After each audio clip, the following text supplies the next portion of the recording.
Hello दोस्तों, मैं जयकांत सैनी स्वागत करता हूं आपके अपने चैनल बात IQ में। हम डिस्कस कर रहे हैं राजस्थान पत्रिका न्यूज़पेपर जयपुर एडिशन 15 और 16 अगस्त दोनों को यहां पर मैंने क्लब कर दिया है। तो वीडियो शुरू करते बिना किसी देरी के, आप यदि कोई कमेंट करना चाहते हो तो मुझे लिख सकते हैं कमेंट्स में, और मुझे टेलीग्राम पर भी ज्वाइन कर सकते हैं। टेलीग्राम का लिंक आपको डिस्क्रिप्शन बॉक्स में मिल जाएगा। तो ये 15 अगस्त की न्यूज़ है, ज़्यादा न्यूज़ नहीं थी, एक ही इंपॉर्टेंट न्यूज़ लगी मेरे को यहाँ पे। तो बात की जा रही है सौर ऊर्जा संयंत्र को लेकर के 31 तक ले सकते हैं अनुदान का फ़ायदा, ये बात की जा रही है। ये क्या चीज़ है? तो यहाँ बता रहे हैं कि 10 किलोवाट क्षमता तक के घरेलू सौर ऊर्जा संयंत्र, यानी घर के ऊपर जो आप सोलर सिस्टम लगाते हैं 10 किलोवाट तक का, याद रखिएगा। तो यहाँ पे केंद्र सरकार के द्वारा आपको अनुदान दिया जाता है, जो कि 31 अगस्त तक ही आप प्राप्त कर सकते हो, इसके बाद वो आपको नहीं दिया जाएगा, ये बात बोली जा रही है। बता रहे हैं घरेलू उपभोक्ताओं की ओर से स्थापित 3 किलोवाट क्षमता तक के संयंत्रों पर 40%, 3 किलोवाट से अधिक 10 किलोवाट तक जो क्षमता है उनके लिए 20% यहाँ पे अनुदान दिया जाता है। यानी कि अगर 1 लाख रुपए की कॉस्ट आ रही है कहाँ तक, 3 किलोवाट तक, तो आपको उसमें केवल 60,000 पे करना है, 40,000 केंद्र सरकार के द्वारा पे किया जाएगा, ये बात बोली जा रही है। तो बता रहे हैं सौर ऊर्जा संयंत्रों की स्थापना से प्रति किलोवाट प्रति दिवस लगभग 4 यूनिट विद्युत का उत्पादन होता है। यानी इतना अच्छा है ये कि 1 किलोवाट का यदि आपने सोलर प्लांट लगवाया अपनी छत के ऊपर, तो आप समझ सकते हैं कि एक दिन में वो 4 यूनिट आपकी तैयार कर देगा। तो आप समझ सकते हैं कि यदि आपने 3 किलोवाट तक का सोलर सिस्टम लगवाया हुआ है तो 12 यूनिट आपको प्रतिदिन वो बना करके देगा, तो आप कंज्यूम कर सकते हैं, एक्सेस को आप सेल कर सकते हैं। इस प्रकार की चीज़ें यहाँ पे रहती हैं। बता रहे हैं कि इसकी जो कॉस्ट है, जितनी कॉस्ट इसकी आती है वो तकरीबन 4 वर्ष में वसूल हो जाती है, और इसका जो लाइफ स्पैन बताया, यानी कि इसकी जो आयु बताई है वो 25 वर्ष की होती है। तो काफ़ी इफेक्टिव है, काफ़ी अच्छा है, मतलब इकोनॉमिक बेसिस पर हम यदि देखें तो काफ़ी अच्छी चीज़ है ये। तो सौर ऊर्जा से मतलब इनको बढ़ाने के लिए, इनको प्रमोट करने के लिए सोलर सिस्टम को ये बातें, इस प्रकार के अनुदान दिए जाते हैं। तो इसके बारे में न्यूज़ कवर की गई है। आगे बात कर रहे हैं कि 15 अगस्त को इस बार यहाँ बता रहे हैं कि अमृत महोत्सव, याद रखिएगा बेहद ही इंपॉर्टेंट है ये। 75 वर्ष हो गए हैं भारतीय स्वतंत्रता को, इसीलिए इसको अमृत महोत्सव के नाम से सेलिब्रेट किया जा रहा है। स्वतंत्रता दिवस पर प्रधानमंत्री मोदी ने दिया नया नारा, बात की जा रही है सबका विकास और सबका प्रयास, ये नया इनके द्वारा यहाँ पे बोला जा रहा है। तो बता रहे हैं कि मोदी जी ने रविवार को 8वीं बार लाल किले की प्राचीर से तिरंगा फहराकर देश को संबोधित किया। मोदी ने कहा आज़ादी के अमृत महोत्सव के जश्न की शुरुआत हो गई है। उन्होंने देश को नया नारा देते हुए कहा, हम सबका साथ, सबका विकास के साथ साथ विश्वास और सबका प्रयास के मिशन से आगे बढ़ रहे हैं। मोदी जी ने अगले 25 साल के विकास का खाका खींचा और 100 लाख करोड़ रुपए की गति शक्ति योजना का ऐलान किया। साथ ही सैनिक स्कूलों के दरवाजे देश की बेटियों के लिए भी खोल दिए। ये अच्छी बात यहाँ पे की गई है कि सैनिक स्कूलों में पहले मतलब बेटियों को प्रवेश नहीं दिया जाता था, फीमेल्स को अलाउ नहीं किया जाता, लेकिन ये अब नई शुरुआत कर रहे हैं यहाँ पे ये, तो लड़कियों को भी अभी प्रवेश मिल जाएगा। मोदी जी ने अपने संबोधन के दौरान कोल्हापुरी शैली की पगड़ी पहनी थी, तो ये इंपॉर्टेंट हो जाता है। मुझे बताइए इसका संबंध किस राज्य से है? कोल्हापुरी जो पगड़ी की बात की जा रही है, तो यहाँ पे ये इस बार इनके द्वारा पगड़ी पहनी गई है, तो ये इंपॉर्टेंट चीज़ें हो जाती हैं। आगे बात की जा रही है कि नेहरू को याद किया। मोदी ने अपने संबोधन में महात्मा गांधी, पटेल, भगत सिंह और नेहरू को भी याद किया। देश के सभी महापुरुषों का कर्जदार है। एथलीट्स के लिए बजवाई तालियां। पीएम ने लाल किले से ओलंपिक में देश का नाम रोशन करने वाले एथलीट्स के लिए तालियां बजवाई। बंटवारे का दर्द सबसे बड़ी त्रासदी, उन्होंने कहा बंटवारे का दर्द आज भी हिंदुस्तान के सीने पर चलनी करता है। यह पिछली शताब्दी की सबसे बड़ी त्रासदी में से एक है। जम्मू कश्मीर में चुनाव की तैयारी, जम्मू कश्मीर में डीलिमिटेशन कमीशन का गठन हो चुका है और भविष्य में विधानसभा चुनावों के लिए भी तैयारियां चल रही हैं। छोटा किसान बने देश की शान, सरकार की नई नीतियां छोटे किसानों पर केंद्रित है। हमारा लक्ष्य छोटा किसान बने देश की शान, ये बात बोली गई है। गरीबों को पोषण युक्त चावल, सरकार गरीबों को पोषण युक्त चावल देगी। राशन की दुकान में मिलने वाला चावल और मिड डे मील का चावल फोर्टिफाइड होगा, ये बात भी बोली गई है। तो ये कुछ इंपॉर्टेंट चीज़ें हैं, इनके बारे में आपको आइडिया होना चाहिए। बता रहे हैं कि 2047 तब जो भी हो पीएम, उसके बारे में इन्होंने कुछ बातें यहाँ पे की हैं। तो भारत का उदय हो चुका है, ये बात इनके द्वारा बोली जा रही है।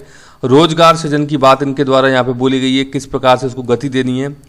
75 वंदे भारत ट्रेनों की बात यहाँ पे की गई, ये इंपॉर्टेंट आपको पता होना चाहिए। वंदे भारत ट्रेन शुरुआत करने की बात की गई है। अमृत महोत्सव के 75 सप्ताह में 75 वंदे भारत ट्रेनें देश के हर कोने को यहाँ पे जोड़ेंगी, तो ये भी इंपॉर्टेंट चीज़ें हैं कुछ, इनके बारे में आपको आइडिया होना चाहिए। आगे बता रहे हैं कि भारत का निर्माण कैसे होगा। बैंक अकाउंट और आयुष्मान कार्ड की यहाँ पे बात की गई है। आधुनिक इंफ्रास्ट्रक्चर की बात की गई। जीवन में सरकार बेवजह दखल ना दे, कुछ ये बातें बोली गई। गांव शहर को बांटने वाला नहीं होना चाहिए। सुविधाओं का स्तर मतलब गांव के अंदर भी बहुत अच्छा होना चाहिए, ये बोला जा रहा है। गैस कनेक्शन, सरकारी बीमा योजना, सामान बेचने वालों को बैंकिंग व्यवस्था से जोड़ना, तो ये कुछ चीज़ें जिससे कि भारत का निर्माण आने वाले समय में होगा। आगे बात की जा रही है कि राष्ट्रीय ध्वज फहराया गया है 18,300 फीट की ऊंचाई पर, नेशनल फ्लैग यहाँ पे फहराया गया है। तो ये एक हिस्से की बात की जा रही है, पूर्वी क्षेत्र का हिस्सा है, याद रखिएगा, इंपॉर्टेंट है। डोंकयाला दर्रा, डोंकयाला पास भी बोलते हैं दर्रा को इंग्लिश में। तो ये कहाँ पर स्थित है? ये सिक्किम राज्य के अंदर स्थित है। ये आपसे पूछा जा सकता है कि डोंकयाला पास कहाँ पर स्थित है, तो ये सिक्किम राज्य के अंदर स्थित है। वहाँ पे 75वें स्वतंत्रता दिवस के अवसर पर 18,300 फीट की ऊंचाई पर राष्ट्रीय ध्वज यहाँ पे फहराया गया है। इंपॉर्टेंट हो जाता है। कौन सा स्वतंत्रता दिवस सेलिब्रेट किया गया? तो 75वां। ये भी इंपॉर्टेंट है, इसके बारे में आपको पता होना चाहिए। ये हम बात कर रहे हैं फ्लैग के बारे में, तो कुछ इंपॉर्टेंट चीज़ें हम जान लेते हैं। इसके बारे में केस भी है, तो उसके बारे में हम चर्चा कर लेते हैं। अच्छा, मेरा यहाँ पे आपसे प्रश्न है कि ये जो केस है ये किस वर्ष आया था, ये आप मुझे कमेंट्स में कमेंट करके जल्दी से बताइए। तो केस का नाम याद रखिएगा, Naveen Jindal versus union of India. इसका संबंध है कि जो हम झंडा है वो अब कोई भी व्यक्ति भारत के अंदर फहरा सकता है। ये केस से इस चीज़ से ये निकल के आया था, यानी इस केस से इस बात की आज़ादी दी गई थी, आपको फंडामेंटल राइट दिया गया था कि आप भारत के नागरिक हो तो आप झंडा फहरा सकते हो। इंडिविजुअल भी कोई व्यक्ति है वो अपने घर के ऊपर झंडा यहाँ पे फहरा सकता है। तो देख सकते हैं, supreme court of India upheld a judgment affirming that the Indian Constitution in particular the fundamental right to freedom of expression protected the right to fly the national flag। यानी कि जो नेशनल फ्लैग को फहराने का जो right है उसको protect करता है यहाँ पे फ्रीडम ऑफ एक्सप्रेशन, जो कि 19(1) यहाँ पे ये आता है। तो ये आपको पता होना चाहिए। नवीन जिंदल केस है, ये डायरेक्टर थे एक फैक्ट्री के अंदर, इनके द्वारा फाइल किया गया petition after he was told that he was not permitted to fly the national flag. यानी कि इनको बोला गया कि आप परमिटेड नहीं है नेशनल जो हमारा राष्ट्रीय झंडा है उसको फहराने के लिए। तो इनके द्वारा एक पिटीशन फाइल कर दी गई according to the flag code of India. यानी कि फ्लैग कोड ऑफ इंडिया ये कहता है कि आप इसको नहीं फहरा सकते हो, यानी कि नवीन जिंदल साहब को फहराने से मना कर दिया गया। इनके द्वारा एक पिटीशन फाइल कर दी गई सुप्रीम कोर्ट के अंदर। The court reasoned that the right to fly the flag can be considered as an expression of an individual's allegiance and pride for their nation। यानी कि इसको एक एक्सप्रेशन माना गया, अपने देश के लिए गर्व होने की बात मानी गई किसी व्यक्ति के लिए, तो उसे फंडामेंटल राइट माना सुप्रीम कोर्ट के द्वारा। और ये जो फ्लैग कोड ऑफ इंडिया है इसके तहत ये परमिट नहीं किया गया था इनको, इसको यहाँ पर इस थ्योरी को यहाँ पे इनके द्वारा खारिज कर दिया गया इस केस में। However the court did note that this right can be subject to certain reasonable statutory restrictions. यानी कुछ रेस्ट्रिक्शंस हैं इसके ऊपर, लेकिन झंडा फहराना किसी देश के व्यक्ति के लिए एक बड़ी गौरव की बात होती है। तो ये अब ये केस संबंधित है इस चीज़ से कि कोई भी व्यक्ति भारत के अंदर झंडा यहाँ पे फहरा सकता है। तो मुझे बताइए किस वर्ष ये केस निकल करके आया था। आगे बात की जा रही है, कुछ हिस्ट्री हम देख लेते हैं यहाँ पे नेशनल फ्लैग के संबंध में। तो 1906 यानी कि आईएनसी की जो बैठकें हो रही थी उनकी जो बैठकें कहाँ पे हुई थी उसके संबंध में बातें बोली गई हैं। तो the first national flag of India is set to have been hoisted on 7 अगस्त 1906। ये आपको पूछा जा सकता है कि पहला जो राष्ट्रीय हमारा फ्लैग है ये कब फहराया गया था? 7 अगस्त 1906 को फहराया गया था, कोलकाता जो अधिवेशन हुआ था वहाँ पे। तो बात की जा रही है Parsi Bagan square green park पे, ये फहराया गया था 7 अगस्त 1906 को। इंपॉर्टेंट टर्म है, इंपॉर्टेंट टाइम है, याद रखिएगा। It comprise 3 horizon strips of red yellow green, 3 colour होते हैं इसके, ये पता होना चाहिए। With Vande Mataram return in the middle, इसके मिडल में वंदे मातरम लिखा है। The red strip on the flag had symbols of the sun, जो रेड इसका जो पार्ट है वो सिंबलाइज करता है सन को, and the crescent moon, and the green strip had 8 half open lotus. ये बात की जा रही है यहाँ पे। 1907 की बात की जा रही है। मैडम भीकाजी कामा के बारे में आपने सुना होगा, मॉडर्न हिस्ट्री जब हम पढ़ते हैं तो।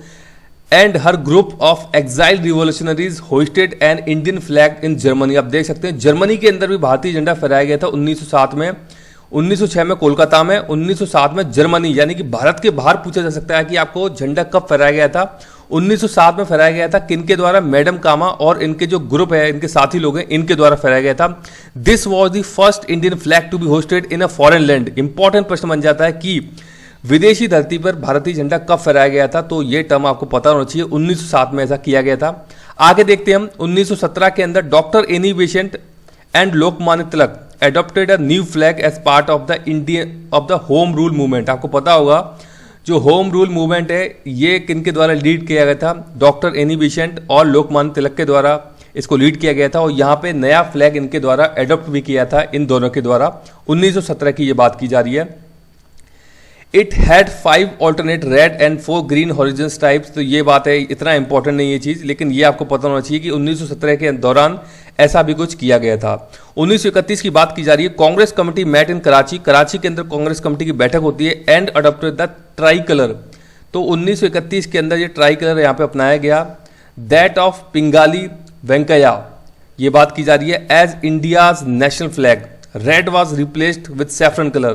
तो आप देख सकते हैं इस रेड को यहाँ पे रिप्लेस कर दिया गया सैफरन। तो वर्तमान में ये कलर है, सैफरन है, यहाँ पे ग्रीन और व्हाइट है, अभी देख सकते हैं आप, 3 कलर है वर्तमान में। तो पूछा जा सकता है कि रेड को कब रिप्लेस किया गया था? 1931 में। And the order of the colours was change, the flag was to have no religious interpretation. कोई धार्मिक इसकी मतलब बातें नहीं है इसमें, कोई तथ्य नहीं छुपे हुए हैं इसके पीछे, तो ये बात बोली जा रही है। सैफरन और top symbolise strength and courage. Saffron colour जो होता है टॉप पे होता है, और ये बताता है स्ट्रेंथ और करेज को भारत के। व्हाइट इन द मिडिल, सफेद रंग मिड में होता है, वो बताता है पीस और सत्यता के बारे में। And green at the bottom, सबसे लास्ट में होता है, ये देख सकते हैं आप, ये है यहाँ पे सैफरॉन, व्हाइट, और ये है नीचे ग्रीन। ग्रीन बात करता है fertility, growth, auspiciousness of the land, ये चीजें बताते हैं। द अशोक चक्र विद 25 स्पोक्स, यानी कि तिलियां कितनी हैं, हिंदी में बोलते हैं इसको, कितनी तिलियां इसके अंदर, स्पोक्स जैसे होते हैं साइकिल के अंदर पहिए में देखी होंगी, स्पोक्स बोलते हैं उनको, 24 हैं, ये भी आपसे पूछा सकता है। Replace the spinning wheel as the emblem on the flag. It is intended to show that 3 there is a life in movement and death in stagnation. तो बात की जा रही है मूवमेंट जो है, लाइफ की बात की जा रही है, डेथ इन स्टैग्नेशन की बात की जा रही है। 24 जो स्पोक्स की जो यहाँ पे बात की गई है। द नेशनल फ्लैग, इसका एक लेंथ है, जो कि इसका एक रेशियो, ये भी आपको पता होना चाहिए। तो लेंथ टू विड्थ है इसका 3:2 रेशियो है इसका, ये भी एक इंपॉर्टेंट टर्म है, इसके बारे में आइडिया होना चाहिए। आगे एक और चीज़ देख लेते हैं हम, कुछ और कॉन्स्टिट्यूशनल एंगल देख लेते हैं इसका, और कुछ लीगल एस्पेक्ट देख लेते हैं। तो कॉन्स्टिट्यूएंट असेंबली यानी कि संविधान सभा, ये पूछा जा सकता है कि अडॉप्ट कब किया गया था मोशन ऑफ फ्लैग, ये 22 जुलाई 1947। बहुत बार पूछा गया ये प्रश्न कि संविधान सभा के द्वारा इसको कब अपनाया गया था? 22 जुलाई 1947 को अपनाया गया था भारतीय झंडे को। The motion propose that national flag of India shall be horizontal tricolour of deep saffron केसरी, यानी कि white and dark green in equal proportion. The white band was to have a wheel in navy blue, the chakra being replaced by the chakra which appears on the abacus of the Sarnath line capital of Ashoka. ये भी आपको पता चाहिए कहाँ से लिया गया है, सारनाथ लाइन कैपिटल जो अशोका की है वहाँ से लिया गया है, चक्र की बात कर रहे हैं। One of the minor committees of the constituent assembly, the ad hoc committee on the national flag was headed by Rajendra Prasad. ये पूछा जा सकता है आपसे कि एडॉक कमिटी जो है नेशनल फ्लैग के ऊपर, इसको हेड किसने किया था? तो इनका नाम है डॉक्टर राजेंद्र प्रसाद साहब। ये बात की जा रही है संविधान के भाग 4 A की, यहाँ पे बात की जा रही है 4A, यानी कि फंडामेंटल ड्यूटीज की बात की जा रही है कॉन्स्टिट्यूशन की, which consist of only 1 article 51A। इसके अंदर 51A एक ही आर्टिकल है, स्पेसिफाई द 11 फंडामेंटल ड्यूटीज, यानी कि 11 यहाँ पे फंडामेंटल ड्यूटी हैं according to the article 51A। तो आर्टिकल 51A और ये जो ब्रैकेट में ये छोटा वाला बताता है कि it shall be duty of every citizen of India to abide by the constitution and respect its ideals and institutions, the national flag and the national anthem। तो यहाँ बात की गई है नेशनल फ्लैग की और नेशनल एंथम की। ये आपसे पूछा जा सकता है कि नेशनल फ्लैग का चर्चा या नेशनल फ्लैग के बारे में कोई बात की गई है फंडामेंटल ड्यूटी में, तो आपको पता होना चाहिए फर्स्ट फंडामेंटल ड्यूटी में इसके बारे में बातें की गई हैं। आगे बात की जा रही है person who is convicted for the following offence under the prevention of insults to national honour act of 1971। तो नेशनल ऑनर एक्ट भी है यहाँ पे 1971 का, is disqualified to contest in the elections to the parliament and state legislature for 6 years। यदि कोई व्यक्ति यहाँ पे डिसऑनर करता है जो नेशनल ऑनर है, तो ये एक्ट 1971 इसके तहत डिस्क्वालीफाई किया जा सकता है पार्लियामेंट और स्टेट लेजिस्लेचर के लिए 6 साल के लिए। Offence of insulting the national flag, offence of insulting the constitution of India, offence of preventing the singing of the national anthem, ये इनके बारे में यहाँ पे बात की गई है। तो ये नेशनल ऑनर एक्ट भी है 1971 का, ये इंपॉर्टेंट यहाँ पे हो जाता है। तो ये सारे के सारे फैक्ट इंपॉर्टेंट है, आप नोट जरूर कर लीजिएगा।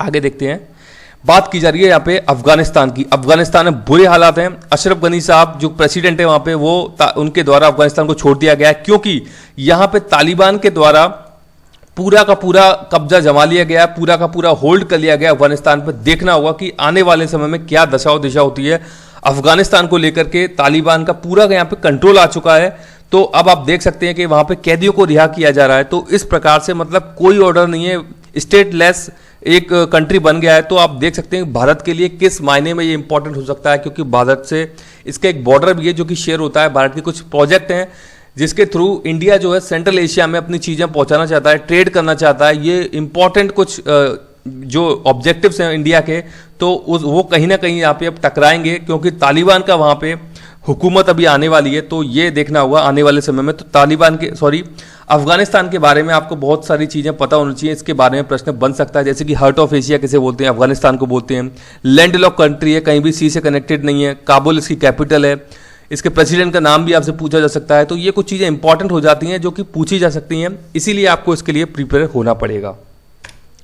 आगे बात की जा रही है, पद्म भूषण मियां बशीर का निधन हो गया है। इनका संबंध जम्मू कश्मीर से। प्रमुख गुर्जर नेता व पद्म भूषण मियां बशीर अहमद लारवी का मध्य कश्मीर के गंदेरबल जिले में निधन हो गया है। तो ये इनके बारे में थोड़ा आइडिया आपको होना चाहिए।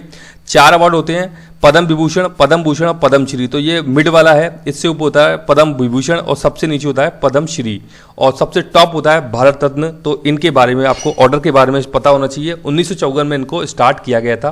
तो ये कुछ इंपॉर्टेंट फैक्ट हैं जो कि आपको पता होना चाहिए। आगे बात की जा रही है, यहाँ पे तालिबान की बढ़ती आक्रामकता की बात की गई है। प्रेस की स्वतंत्रता पर भीषण यहाँ पे प्रहार किया जा रहा है। मैं आपको बता चुका हूं कि तालिबान के अंदर जो हालात हैं अभी बहुत बुरे हो गए हैं। अफगानिस्तान के अंदर जो हालात हैं बहुत ही बुरे हो गए हैं। तालिबान मतलब आप समझ सकते हैं टेररिस्ट ग्रुप है ये। अब किसी टेररिस्ट ग्रुप के अंदर किसी कंट्री का आ जाना, तो आप समझ सकते हैं क्या हालात वहां पे होने वाले हैं। मतलब आप इमेजिन नहीं कर सकते। अगर मैं आपको बोलूं कि आपने एक मूवी देखी हो एयरलिफ्ट अक्षय कुमार की, जिसके अंदर की जो कुवैत है, कुवैत के अंदर इराक के द्वारा वहां पे कब्जा किया गया था, तो आप समझ सकते हैं कि लोगों की क्या हालत हुई थी। यानी कि उनकी जो इकोनॉमी थी, यानी कि इकोनॉमिक वैल्यू थी लोगों की, वो खत्म हो गई थी, मतलब शून्य हो गई थी। उनके बैंकों में जो पैसा था, कुछ भारतीय लोग थे वहां पे, बताया गया मूवी के अंदर। तो ऐसे ही हालात अभी अफगानिस्तान के अंदर भी देखने को मिल सकते हैं, क्योंकि यहाँ पे आप समझ सकते हैं टेररिस्ट ग्रुप के द्वारा किसी कंट्री को होल्ड करना, कंट्री को चलाना, कितनी बड़ी मुश्किलें सामने आ सकती हैं वहाँ के सिटीजन के लिए। और जो भी बाहर के लोग वहाँ पे रह रहे हैं, तो उनको हालांकि निकालने का यहाँ पे काम किया जा रहा है, लेकिन फिर भी कई सारी दिक्कतें यहाँ पे देखने को मिल सकती हैं। अफगानिस्तान में भारत के अभी हाल ही में एक पत्रकार थे जिनका कि वहाँ पे उनको गोली मार करके उनकी हत्या कर दी गई। तो इसी प्रकार से बात करें प्रेस की स्वतंत्रता की, तो अब वहाँ पे देख सकते हैं कि किसी प्रकार की स्वतंत्रता देखने को नहीं मिलेगी अफगानिस्तान के अंदर। ये इस एडिटोरियल के अंदर बताया गया है। तो काफ़ी हालात बुरे हो चुके हैं अफगानिस्तान के अंदर। आगे बात की जा रही है, जुलाई 2021 अब तक का सबसे गर्म महीना रहा है। यहाँ पे समझ रहे होंगे संकेत। सन 1880 के बाद जलवायु 2021 का महीना धरती पर सबसे गर्म रहा है। ये बात निकल के आई है। विश्व जलवायु पर अमेरिका की national oceanic and atmospheric administration NOAA की जलवायु पर आई जुलाई रिपोर्ट में यह जानकारी दी गई है। हालांकि जुलाई माह धरती का सबसे गर्म महीना माना जाता रहा है, उसमें भी जुलाई 2021 को पिछले 142 साल में दुनिया का रिकॉर्ड सबसे गर्म महीना घोषित किया गया है। देख सकते हैं 2021 वर्ष 2015 में अब तक जुलाई के 7 माह धरती पर सबसे गर्म रहे हैं। NOAA के national centre for environmental performance ने यह रिपोर्ट जारी कर कहा है कि वर्ष 2021 के दुनिया के 10 सबसे गर्म सालों की सूची में शामिल होने की संभावना है। जुलाई में वैश्विक स्तर पर धरती का तापमान 20वीं सदी के औसत तापमान से 1.40 डिग्री सेल्सियस अधिक रहा, जिससे जुलाई माह अब तक का रिकॉर्ड गर्म महीना बन गया। पिछले रिकॉर्ड वर्ष 2017 और 2020 के जुलाई महीनों के नाम रहा। दुनिया भर में धरती का तापमान उत्तरी गोलार्ध में आमतौर पर रहने वाले तापमानों से अधिक रहा है। जुलाई 2021 में एशिया में धरती का तापमान औसत से 1.1 डिग्री सेल्सियस रहा है। 1910 के बाद यह एशिया में सबसे गर्म जुलाई रहा है। तो देख सकते हैं कितनी गर्मी दिखाई दे रही है।